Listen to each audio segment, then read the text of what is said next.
What if it's already too late? Being an activist in the Anthropocene. I had a terrible thought recently. What if it's already too late? Actually, this idea has been haunting me for some time, hovering on the boundary between my conscious and unconscious mind. In 2016, Bill McKibben, founder of the climate activist organization 350.org, came to speak at a rally at the BP tar sands refinery in Whiting, Indiana.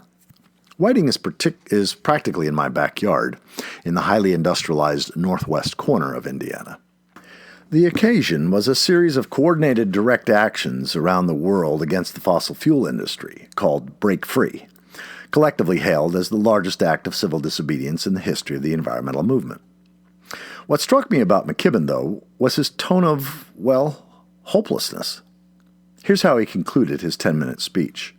Quote, "I wish that I could guarantee you that we're all going to win in the end, the whole thing. And I can't, because we don't know. The physics of climate change is pretty daunting at this point. The momentum of it is pretty big. We're not going to win everything. We're not going to stop global climate change. It's too late for that. But the work you're doing literally couldn't be more important. There's not many people who'd get to say that in their lives, I'm doing the most important thing I could be doing. But that's what you guys are doing today. I can't guarantee you're going to win, but I can guarantee you in every corner of the world that we're going to fight. And that's going to be enough for now, just knowing that we're taking it on." Unquote.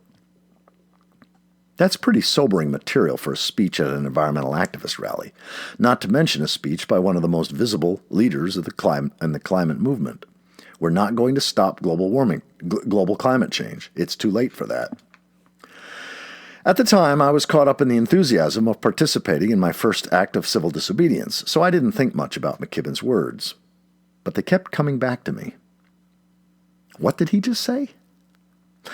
I remembered McKibben's words later when I was watching Aaron Sorkin's HBO TV series, The Newsroom. In one scene, a high-ranking scientist in the EPA is being interviewed by the show's lead, a news anchor played by Jeff Daniels. The scientist says that the latest measurements of atmospheric CO2 had passed the point of 400 parts per million. He then proceeds to explain what this means for human beings. EPA scientist: "The last time there was this much CO2 in the air, the oceans were 80 feet higher than they are now. Two things you should know. Half the world's population lives within 120 miles of an ocean." News anchor: "And the other?" Scientist: "Humans can't breathe underwater." The anchor then asks the scientist what his prognosis for humanity is. 1,000 years? 2,000 years? The scientific response was bone-chilling.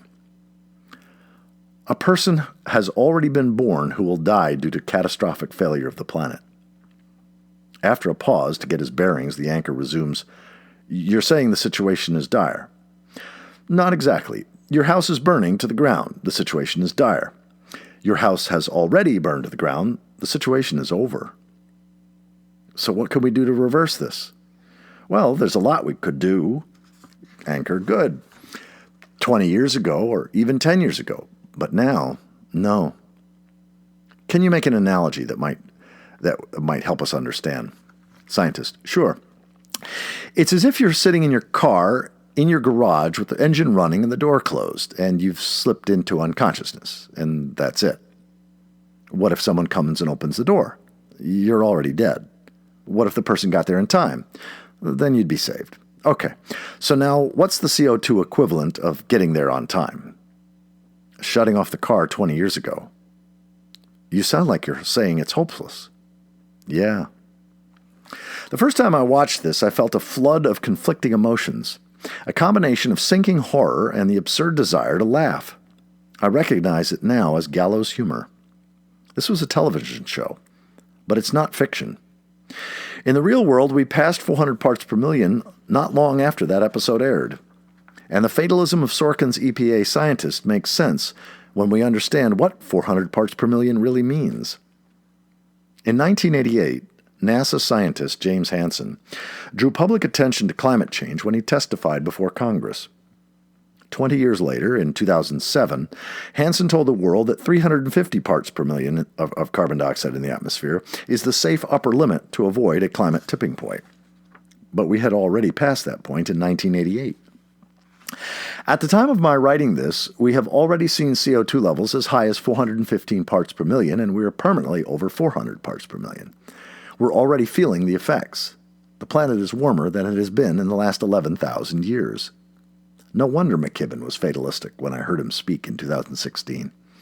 When he organized 350.org in 2007, it was already 2 decades after we had passed the safe threshold. Now we're in our 3rd decade, and CO2 levels have only continued to rise, with no sign of abating. In fact, more carbon has been released into the atmosphere since Hansen's 1988 congressional testimony than has been released in the entire history of civilizations before that. Science fiction? Quote from Emerson, "The end of the human race will be that it will eventually die of civilization." Back on the TV show, the news anchor asks the EPA scientist to explain what all this would look like. The scientist, "Well, mass migrations, food and water shortages, spread of deadly disease, endless wildfires, way too many to keep under control, storms that have the power to level cities, blacken the sky, and create permanent darkness." In the hope that this was hyperbole, I started researching. The math is right on, and according to a Mother Jones article that fact-checked the script, the predictions are pretty reasonable. In 2014, just as I was starting to wake up to climate change, the New York Times reported that a large body of research indicated that it is inevitable, quote-unquote, that the planetary temperature will rise by 2 degrees Celsius, that's 3.6 degrees Fahrenheit, and that we are locked into a future of drought, food and water shortages, and rising sea levels. And that's the optimistic estimate. In fact, we're on track for more than 4 degrees Celsius of warming. That's the temperature difference between the last ice age and the world now. So it's reasonable to expect the world of the near future to be as different from today as today is from the ice age. According to the Times, that kind of change might render the planet uninhabitable to human beings. Reports like this have now become part of our daily news diet. It's shocking that they don't trigger a revolution. But as Steven Yeun's character says in the movie Sorry to Bother You, when people see a problem that they don't know how to solve, their response is to get used to it. John Michael Greer, author of Dark Age America, 2016, agrees with Sorkin's prognosis. Audio editor's note, Michael Dowd speaking.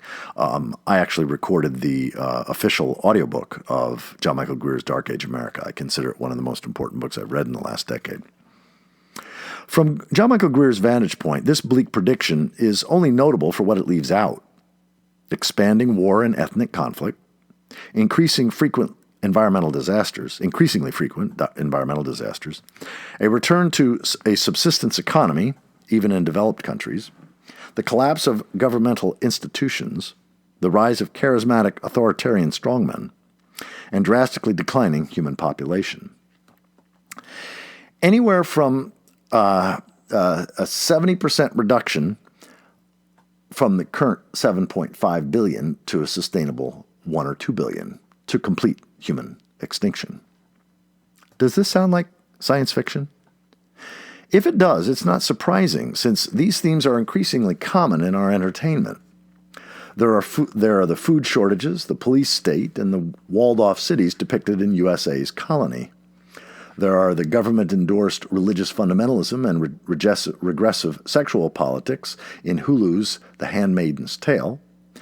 There are the crop failures, resource depletion, and declining population in the movie Interstellar. There are the collapse of governments, the rise of walled-off corporate states, and the sprawling climate refugee encampments in the sci-fi series Incorporated. More on that later. And let's not forget the rise of feudal warlords like Negan, the villain in AMC's The Walking Dead. Minus the aliens and zombies, each and every one of these fictional scenarios is likely to be a part of humanity's reality in the not-so-distant future. The decline has already begun. Its effects can be seen everywhere, but we rarely notice them because the changes are usually incremental rather than sudden. If we step back a minute from the daily barrage of news, we can see it. Superstorms like the three that struck the Atlantic in 2017, Harvey, Maria, and Irma, all becoming more common, or are becoming more common. We have already or will very soon reach the point of peak oil, after which the extraction of oil will enter a terminal decline, which will lead to more and more desperate and destructive attempts to extract the last drop. Most of our topsoil is already gone. Large parts of the U.S. are getting hotter and or wetter.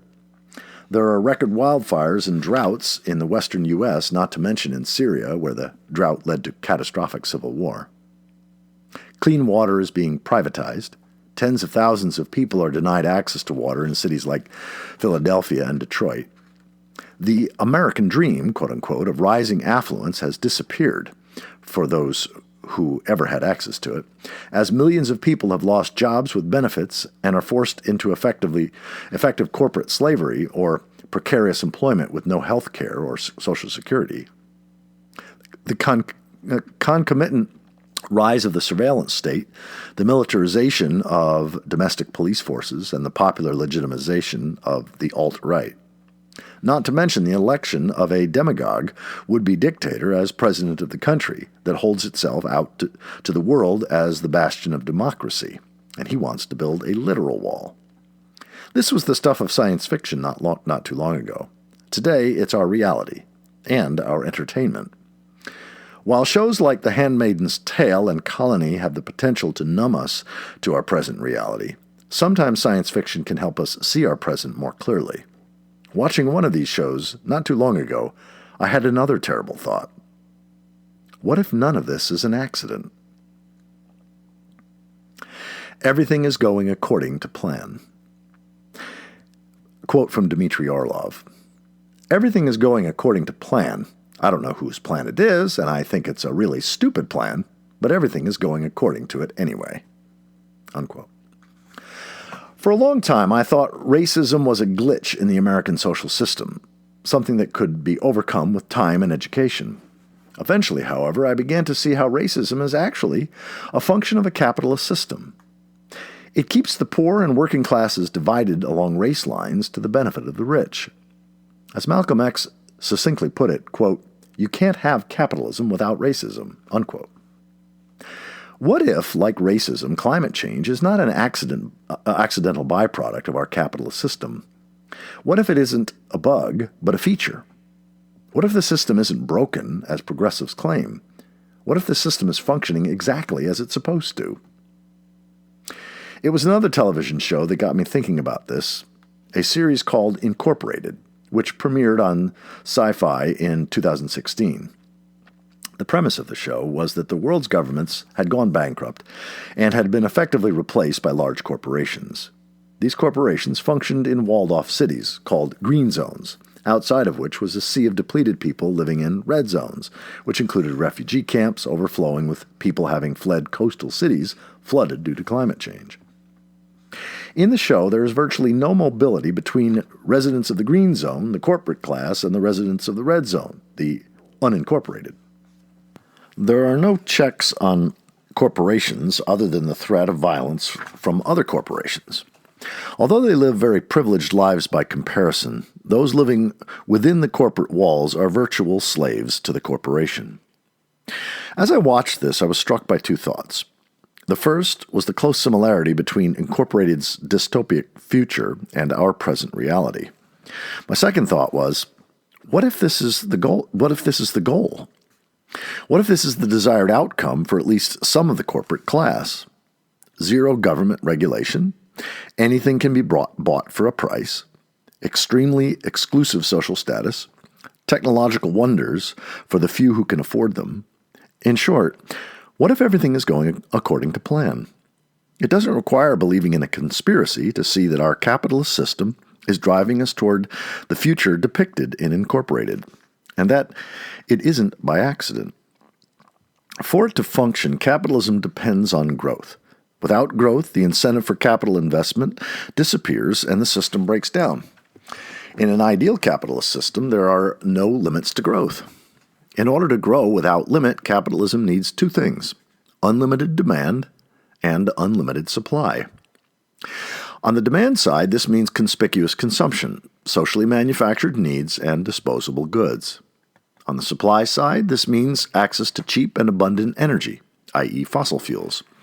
Without these conditions, the system cannot produce the kinds of surpluses that motivate the capital investment that perpetuates the system.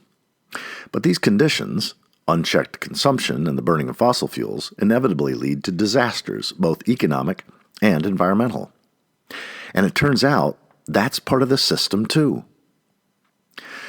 In The Shock Doctrine, The Rise of Disaster Capitalism, 2007, Naomi Klein describes how the corporate class has learned to profit from natural and economic disasters by pushing through policies of deregulation and privatization, while the impacted citizenry is too distracted and disorganized by the disaster to notice. Examples include Hurricane Katrina, the Gulf War, and 9/11, to name just a few of the many. The corporate class benefits from these policies, while the rest of the populace is left with collapsing public infrastructure, declining incomes, and increasing unemployment. And here's a quote, a several-paragraph quote from Naomi Klein's The Shock Doctrine.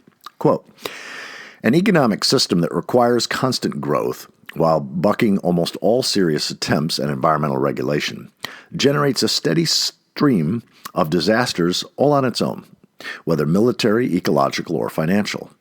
The appetite for easy, short-term profits is offered by purely speculative investment has turned the stock, currency, and real estate markets into crisis creation machines.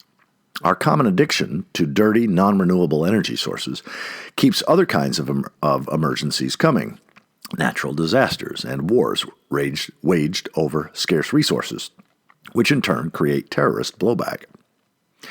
Given the boiling temperatures, both climatic and political, future disasters need not be cooked up in dark conspiracies. All indications are that simply by staying the current course, they will keep coming with ever more ferocious intensity.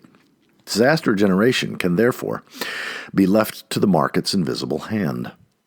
While the disaster capitalism complex does not deliberately scheme to create the cataclysms on which it feeds, though Iraq may be a notable exception, there is plenty of evidence that its component industries work very hard indeed to make sure the current disastrous trends continue unchallenged." Unquote. According to Klein, this leads to an increasingly divided world. Whether it's post-Gulf War Iraq or post-Katrina New Orleans, everything is divided between green zones and red zones. Stark partitions between the privileged and the precariat. In the red zones, infrastructure is left to decay and social services are stripped of resources, while the privileged withdraw to the gated green zones, which are protected by police and military. In many places, this is the present-day reality, and it's not so far removed from the future depicted in Incorporated. We're fucked. Quote from Robinson Jeffers, "There is no reason for amazement. Surely one always knew that cultures decay and life's end is death." Of course, the world of Incorporated isn't the end of the story either. It's just a chapter in the story of civilizational decline. And we know how that story ends. Death. Our civilization is going to die. If you're like me, you need to sit with that last sentence for a while. Of course, there are plenty of people out there who are saying otherwise. You could pick different sources to believe. With the World Wide Web at our fingertips, it's quite easy nowadays to choose the answers you like. We could choose more comforting answers. But it was a question, not an answer, which really devastated my hope. Radical environmentalist Derek Jensen asks this question of his audiences, and it's one that I think every environmental activist should ask themselves. Do you think this culture will undergo a voluntary transformation to a sane and sustainable way of life? Again, do you think that this culture will undergo a voluntary transformation to a sane and sustainable way of life? That question is what convinced me that the world as we know it is going to end sooner rather than later.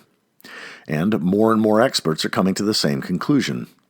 Like Brad Werner, a pink long-haired complex systems researcher who in 2012 presented a provocatively titled paper to thousands of scientists at the meeting of the American Geophysical Union titled, "Is Earth Fucked?" Werner's answer, more or less. Or like Daniel Kahneman, the cognitive psychologist who won a Nobel Prize for his studies of how humans respond to problems that require immediate personal sacrifices in order to avoid uncertain collective losses. When asked to assess humanity's chances for survival, Kahneman responded, quote, "This is not what you might want to hear. I am very sorry, but I am deeply pessimistic. I see no path to success on climate change," unquote. Or like Mayer Hillman, a social scientist and senior fellow emeritus of the Policy Studies Institute, who spent the last 20 years writing and speaking about climate change policy, and who in 2017 announced his withdrawal from speaking and writing on climate change, declaring, "We're doomed." Hillman asked the same question as Jensen. Do we really think human beings will move to zero global emissions in the near future? More specifically, he asks, quote, "Can you see everyone in a democracy volunteering to give up flying? Can you see the majority of the population becoming vegan? Can you see the majority agreeing to restrict the size of their families?" Hillman can't, Jensen can't, and I can't either. This is the point that is glossed over by so many evangelists of renewable energy. We need to drastically reduce consumption because renewable energy can't replace fossil fuels. Again, this is the point that's glossed over by so many evangelists of renewable energy. We need to drastically reduce consumption because renewable energy can't replace fossil fuels. About 250 years ago, human beings started using fossil fuels, first coal, then oil, to power civilization. What followed was an unprecedented explosion of growth. The civilizational progress, quote-unquote, that we take for granted is the result of the burning of fossil fuels. But the fossil fuels are a finite resource, and when they're gone, that will be the end of growth and progress too. It's an underappreciated fact that renewable energy sources cannot produce as much energy as fossil fuels, and neither can nuclear power. Transitioning from fossil fuels to renewables or nuclear only addresses the supply side of the equation. A renewable energy economy would only work if we simultaneously reduced our consumption. We're not talking about people taking shorter showers and turning off lights when they leave the room. We're talking about a contraction of the economy that would crash the global capitalist system. We simply cannot transition to 100% renewable energy economically without also ending capitalism. I'll say it again. We simply can't transition to a 100% renewable energy economy without also ending capitalism. Nothing short of a global socialist revolution is going to be enough, and I'm using revolution quite literally here. But capitalism has proven so adept at adapting to challenges and absorbing dissent, nothing short of the end of the world is likely to bring it about. Quote from Frederick Jameson in Future City. Someone once said that it's easier to imagine the end of the world than to imagine the end of capitalism. We can now revise that and witness the attempt to imagine capitalism by way of imagining the end of the world. Unquote. While it's easy for most people in developed countries to look around and think that all is well, the fact is that we're living in what Royce Scranton calls the gap between sowing the wind and reaping the whirlwind. We're like the patient who goes to the doctor for a routine checkup and gets bad news. They feel fine, but the doctor returns looking grim. The prognosis is terminal. For some, this might actually be welcome news. I have communist friends who've been waiting for the collapse of capitalism. And I have anarchist friends for whom the collapse of civilization would be good tidings of great joy. Quote, everything is going according to plan, indeed. There are even some people who are trying to accelerate the collapse by undermining any attempt to reform capitalism that might prolong its demise. It turns out that the Marxists are partially right. Capitalism is going to collapse, but it won't require the revolution of the working class. It's going to happen through the natural process of capitalism doing what capitalism does, consuming forests, species, and human potential, and excreting carbon dioxide, toxic chemicals, and misery. In short, eating everything in sight and shitting where it eats. Even if climate change were not a reality, our civilization would still die. Capitalism is just not sustainable. The combination of overconsumption, only partially the result of overpopulation, and overpollution will lead inevitably to civilizational collapse. Consider the damage capitalism is doing to the planet. That might not be such a bad thing, but unfortunately, our civilization is going to take a good part of the biosphere down with it. The stages of grieving for a civilization.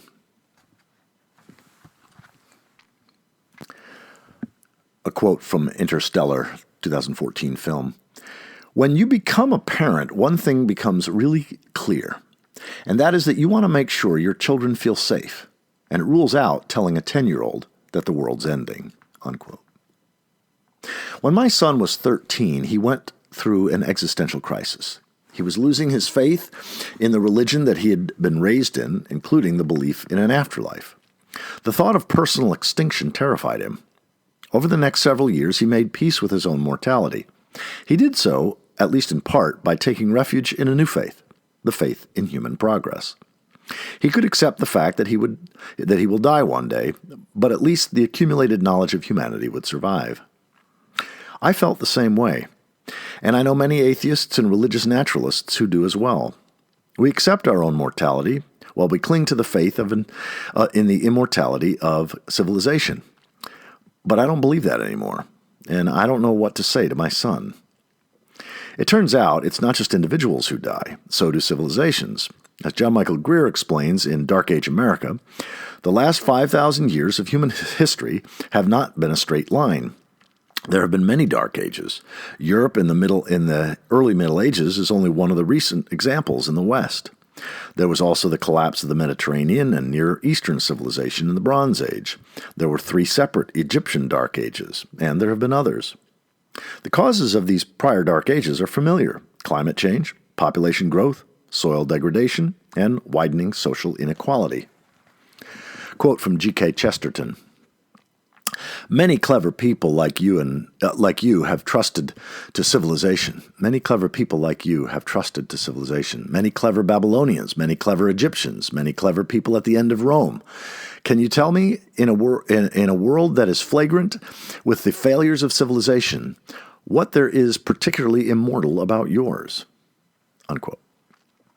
Our present situation is unique, however. Those civilizations before us exceeded the carrying capacity of their land bases, but were part of an interconnected global economy. We are facing collapse not just on the regional level, but on a planetary scale. And while civilizational decline is not uncommon, the speed at which we are rushing toward ours is.